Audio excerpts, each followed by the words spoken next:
ওরে, জাহ্নবী কাপুরের second time breakup, তাও আবার একই প্রেমিকের সাথে। আর এবারের কারণটা শুনে ফ্যানদের তো একেবারে ভিমড়ি খাওয়ার অবস্থা রে ভাই। আর ওদিকে আবারও ডিপ্রেসড দীপিকা পাডুকোন। কি এমন হয়েছে যে নিজেকে ঠিক করার জন্য গোপনে থেরাপি নিতে হচ্ছে তাকে?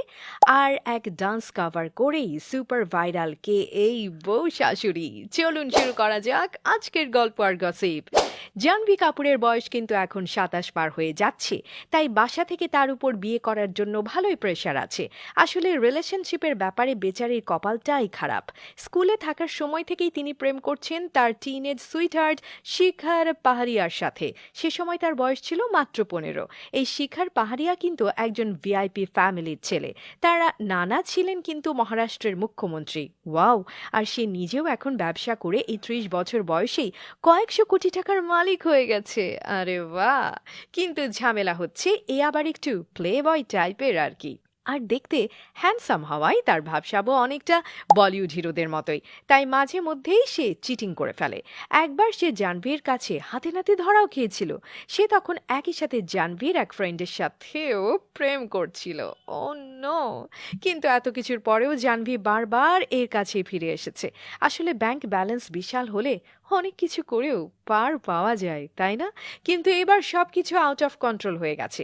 জাহ্নবী তার লং টার্ম বয়ফ্রেন্ডের হোয়াটসঅ্যাপ মেসেজ চেক করে দেখে সে কিনা গোপনে ফ্লার্ট করছে তারই ছোট বোন খুশি কাপুরের সাথে। এই জিনিস হজম করা কোনো মেয়ের পক্ষেই সম্ভব নয়। তাই এবার জাহ্নবী মিস্টার শিখর পাহাড়িয়াকে ফাইনাল গুড বাই জানিয়ে দিয়েছে। क्या बात है सर, क्या बात है सर, क्या बात, ये बात है। দীপিকা পাডুকোন যে ডিপ্রেশনের রোগী এটা তার ফ্যানরা ভালো করেই জানে। 2014 সাল থেকেই তার এই অবস্থা চলছে। সে সময় আবার তার ক্যারিয়ারের সেরা সময় ছিল।